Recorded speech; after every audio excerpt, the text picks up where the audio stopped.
my name is Michelle, and my capstone was on teaching science in K-5 education, and I am a teacher in K-5 education, and my advisor was Dr. Sue. So the importance of my capstone and why I chose this is that there's 785 fifth graders who are currently going to be taking the STAR test, which is standardized testing in 11 different schools in the Monterey County.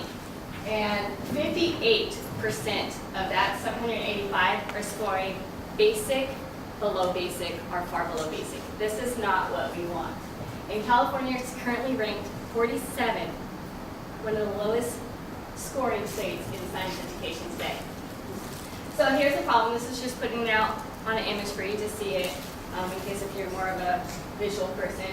So you can see that advanced is 11%, proficient is 0, basic is 34%, below basic is 14, and far below basic is 10%.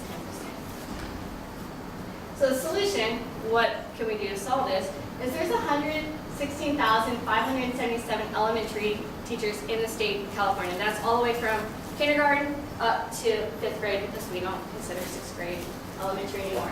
So what I wanted to do is I wanted to create some kind of interactive learning module that would get these teachers motivated to understand the curriculum that they are teaching. And the approach that I used during this was the constructivism theory approach. And that's how I created my interactive learning module.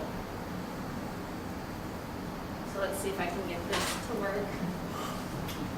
No. So I'm going to go, for the sake of time, I'm going to go through this rather quickly. This is all audio attached to it as well. And this is my voiceover. So I am going over all of the text as well. And similar to Brandon's, everything that you do, it scores it, it keeps it, so your name goes into it, and you as well get a certificate at the end saying, hey, you learned how to teach life science in kindergarten, or you learned how to teach earth science in kindergarten, or whatever the topic may be. So I'm going to kind of cruise through here a little bit for the sake of time.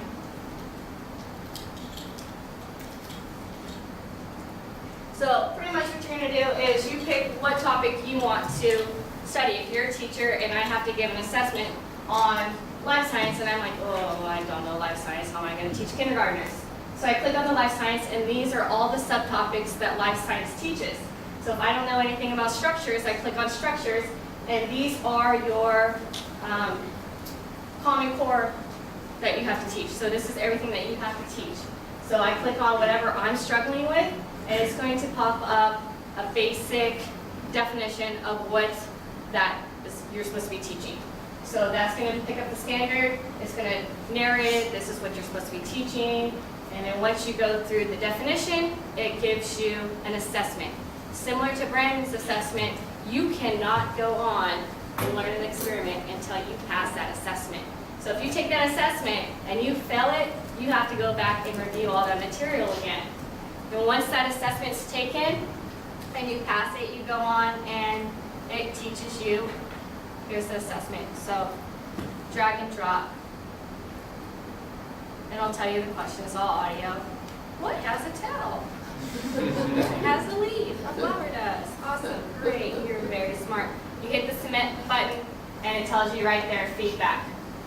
And then it tells you an experiment. This is something that the teacher can do in their classroom. You either have this in your classroom already in your science kit, or it's something you have at home, so you do not have to go out and spend more money. Because we teachers, we don't make a lot. So this is all something that's either provided for you, or you can buy at Walmart or Target, something very simple. So for the sake of time, we'll cut that.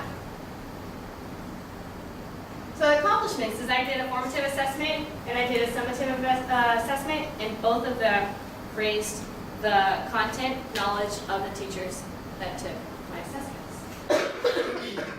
And you can see that physical science, the blue is the pre-test, the orange is the post-test, and there is substantial increases in all categories when my teachers took the assessment before my evaluate or before my ILM and then after. So every single category, the teachers gained more content knowledge or felt more confident teaching the topic. So here's the conclusion. I ran 40 different assessments. I I did 2 different states. I did the state of Washington and the state of California, just went up. So my p-value, you can see all the information, everything raised up. So take your time. You can come talk to me later if you want to know what all these numbers mean. Questions? Yes, I have a couple of questions. First of all, I think the project is great. I saw it. It's very nicely done. How long on average does it take to complete the whole For each module or for the entire thing? Each one is about 5 minutes. So for life science, you saw that there's 3 standards. So each standard is going to take 5 minutes. So 15 minutes for all of life science, granted that you grasp the concept and you retain that information enough to pass those assessments, which you saw are pretty common sense. We're teaching kindergarten. So, but once it gets up to 5th grade, because I started doing a 5th grade one as well, it's pretty intense, I'm not going to lie. And I try to keep each one 5 minutes, but it's harder to retain that information enough to pass the assessments. So if you look at there's an experiment one, that has 6 standards in it. So that's 30 minutes to do just that. About 3 hours to complete The whole thing, well, once again, it depends on your knowledge, if you retain the knowledge or not. Okay. My second question, on the ADDIE model, which phase would you say was the most difficult for you to implement? All of them. Name Development. Development. Why? Trying to create something that's going to touch 116,000 people is very challenging. Or could possibly touch 116,000 people. So you have to find something that every person can relate to. So if you take someone's a visual learner, kinesthetic learner, audio learner, you have to melt all those together for a teacher who is on the go all the time anyways, and then create an experiment for them to do in their classroom that is low in funds as well. So trying to develop all of that further. That's going to be challenging. Yes, ma'am. Did you use Captivate or Storyline? I use Storyline, and here's the reason why I did that. It's because for one of our projects, we had to use Captivate, and I'm like, this is the greatest thing ever. And then here came a product that we had never seen before. And so I looked at the cost of the two, and Storyline, for whatever reason, was a lot more expensive. So in my mind, well, it must be better, right? Why not try it? Because for the student cost, it was the same amount, so it didn't matter which one. And for the fact that no one's ever tried it before, I'm kind of a risk taker that way, so I went for it. If you can use PowerPoint, you can use Articulate Storyline. However, there is a lot of technical difficulties you're going to find it, as in if you want to use voiceover, sometimes it's hard to line them up. If you want to use closed captioning, you have to do all of that your own. So you're doing spending a lot of time Googling. So, I was just curious, why did you choose modules in science in the life sciences? Is your background in science, or that's the lower scoring part of the California test? Okay, this is a great question. There's a lot of reasons. I love science. My second master's that I'm doing is in physical oceanography. Also, our science scores are horrible in the state of California. Third, if you go to Indian schools and you walk into the classroom, there is no teachers teaching science.